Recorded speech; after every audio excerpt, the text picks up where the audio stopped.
از صاحب استقلال گردیدن تاجیکستان عزیز 29 سال سپری می شود. استقلالیت زمینه مستحکم گذاشت تا یک زمره انشاءات ورزشی بنیاد یابند. در مقیاس ولایت 2655 انشاءات‌های ورزشی عمل می‌کنند. بنیادی میدانچه‌های ورزشی در دوشنبه به صدها عدد می‌رسند.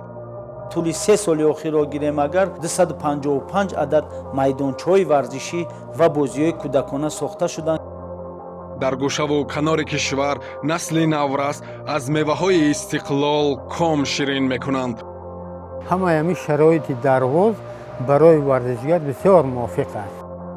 انقلاب انشاءات ورزشی در زمان صاحب استقلالی استقلالیت است که ما صاحب چنین انشاءات‌ها گردیدیم. برنامه ثمر استقلال شام چهارشنبه در تلویزیون ورزش.